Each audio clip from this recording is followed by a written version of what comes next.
This is going to be the newly upgraded Pavo Pico 2 from Beta FPV. In this video, I'm going to show you how to install your O4 air unit from scratch. We are going to be connecting this to our Express radio. We're going to set everything up in beta flight. And at last, we are going to be doing our first test flight together. Alright, without further ado, let's jump right into it.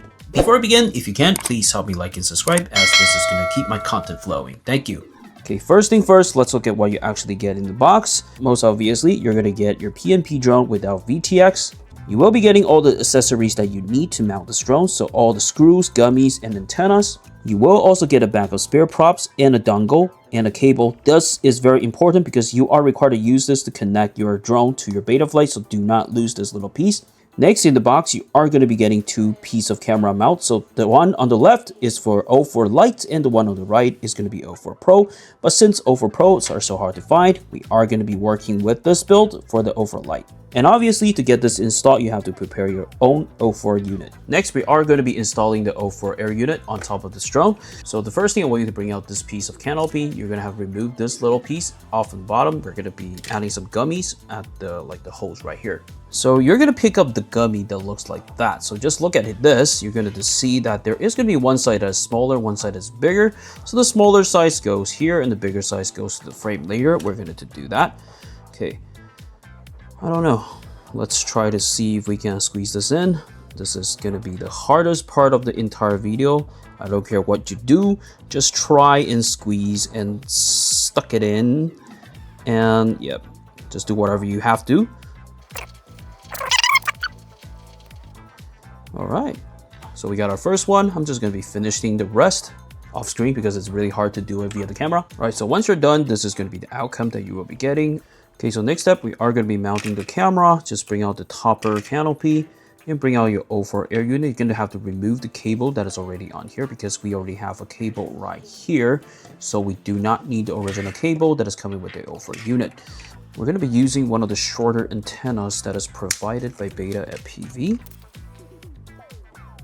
Next, we're just going to be mounting the O4 air unit just like this direction all the way in. There's going to be little standoffs that you can just push it in like this.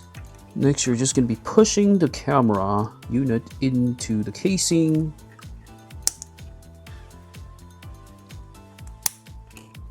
Okay, and we're going to be mounting the camera, so just make sure that you mount this side up with the cable connector. This side goes up, otherwise you're going to have upside down footages. Okay, so with that in mind, this is going to be the mounting. We're just going to be using the screw that is provided by the O4 unit. And we can secure the camera. Just make sure you screw in for all the four of them. All right, so this is going to be the final outcome. You wanted to make sure these parts are revealing so you can plug in stuff later on. And yep, everything's going to be fitting snugly, perfect. Once we have finished installing the O4 unit, what you have to do right now is we are just going to be bringing out the bottom plate and you're just going to snug it in like this. Okay, and then we are going to be adding a few screws to secure it. Otherwise, you can see that this is going to be super easy to fall off. So in the box, you are going to be getting those little thin, small cross type of screws so you can secure it with the body with it. So you can secure the body with it. I would assume that these four supposedly should be sufficient enough to hold it together. I don't think you have to add additional if your goal is just to kind of keep it secure.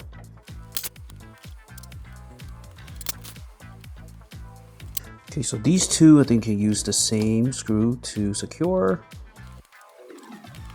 All right, so we're done. This is just how you secure the whole thing. Next up, we are going to be bringing out the drone finally. So you can see that, yeah, we're going to be mounting these gummies on top of these little holes. But the good thing is that you can see that there are going to be cut-offs, so you can just move the holes into it instead of having to squeeze it into the hole. So this is a very nice design. Just make sure you pull the cable over here because your ports are right here. So just pull it all the way here. Otherwise, you're going to have to dismount everything later, which is going to be problematic. Okay, we're just going to start with the first one. Just kind of squeeze it all the way here. And use a little tweezer. Pull it. Oh, dang it. Pull it pull it in. Okay, here we go. That's the first one. Let's do the second one. Same portion, same drill. Okay. Okay, so that is going to be how you install your VTX on top of the Pavo Pico 2. Now let's actually move to the setup process. We're going to bind this to our Expressless radio. Next up, we are going to be binding the Pavo Pico to our Expressless radio. So just know that the Pavo Pico 2 actually has a serial-based EOLS receiver, which means you can use the cheat method by plug and unplug your battery 3 times real quick to bind it to your Expressless radio. So what you have to do is just go to the system on your radio right here. You wanted to launch the Expressless Lua script, wait for it to load, and then you scroll down, putting your cursor just at bind, and we're going to put it there and just leave the radio. Okay, what you have to do, plug and unplug 1, 2, 3, and 4. Plug it in. Okay, you're gonna hit the buy button right here. Next up, we are just going to be flipping the arm switch to see if the motor spins, and you can see that it spins, which means this is an indication that they are bounded together. Next, we're going to be going to our computer. We're going to set everything up in Betaflight. Just make sure everything is correct. Okay, so coming to our PC, you're going to have to bring out this little dongle, and you're going to plug it into this little plug right here. And then you're going to plug this with your USB-C cable. Next, I want you to launch Betaflight, and you can just go into the receiver tab directly. This is where you can just make sure your throttle is throttle, yaw is yaw, pitch is pitch, roll is roll. If you have a default radio setting, this should be the setting that you have. There's nothing that you have to change. What we will change here is probably just auto factor. If you wanted to limit your jitteriness in your stick movements, you can just adjust this. I like to just adjust it to about 100 by default. That is kind of my standard when I try stuff. Okay, so once we're done here, we can just hit save. Okay, so the modes tab, here we go. So this is the place we wanted to make sure that our switches are just as what we wanted. So arm switch as default is going to be this one. Okay, so aux1, angle mode, aux2. So you can see bottom, mid, and top. Okay, perfect. Beeper, aux3 is going to be this one. It's going to be our beeper. Flip over crash currently is set up as this one, which is okay. Yep, you can just, if you're not sure and you wanted to assign to your personal switches, you can always put it on auto and just flip the switch you want, and it's going to assign the switch directly for you. So the goal is to make sure the little dot goes into the yellow bars, and once you have that, that thing is going to be activated. So yep. Okay, so everything right now has been set up correctly. We can just hit save and continue to the goggles binding. Okay, so back to the bench. Next up, we're going to be binding this to our goggles. Obviously, this is just going to be the basic steps, but if you want the details of how to activate your air unit and how to make sure everything is in the same firmware and what binds to what, there's going to be a separate video down below, so you can just go check it out, because otherwise it is going to be too complicated to explain everything in every single video, so I'm going to refer you to that one. So what you have to do after you power up your air unit is that you have to press the bind button. So you can see there is going to be a little bind button right here. You're going to give it a little press. Okay, so once it's kind of blinking, it's in binding mode. So at the goggle side, you're just going to have to find the bind button, and for the M3, all you have to do is just long press the power button. It's going to go into binding mode. After it stops flashing, it's going to be bounded. So you can see that we are actually going to be getting footages in here. Okay, you can see, yep, binding has been successful. Now let's actually take this out. We're going to fly it for the first time. Right, so next we're just going to be test flying the Pavo Pico 2, and just to briefly go over the settings that we did. So I'm just using whatever that is default on the camera. There's no special adjustment. We're using rock steady, and so that's why you're going to see that the image is going to be quite steady and everything is just by the default. As for the recording, this was done directly on the O4 Air unit, so directly export with the highest quality, and it's going to be in the 4:3 kind of format. And just to throw out some quick observation is that, yep, the damper design and the new design of the canopy, I think is effectively eliminating all kinds of jello, and there is not going to be any jello coming out from the footage directly. And this is something that I'm really happy to see, because the original design obviously is not going to work.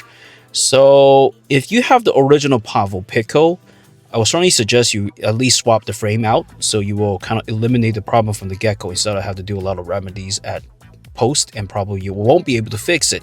And as for the flying characteristic, as far as I was flying right now, this is my first flight, it's pretty agile.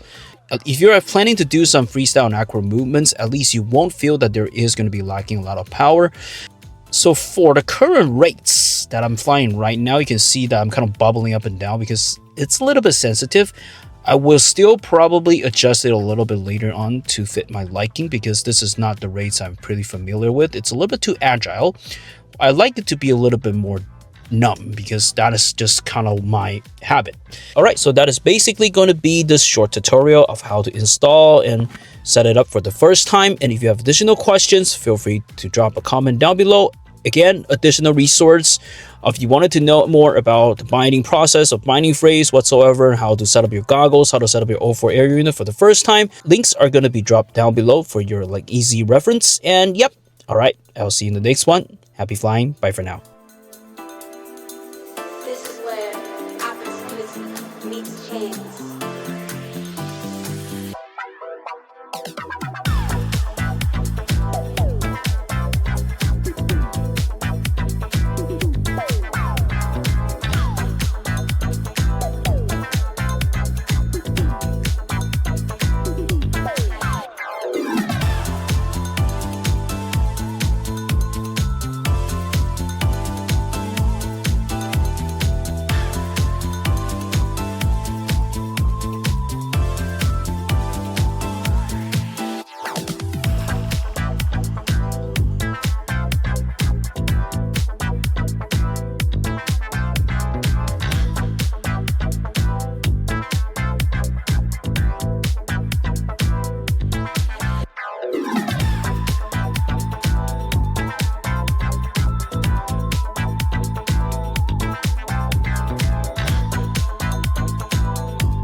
This is where opportunity meets chance.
This is where opportunity meets chance.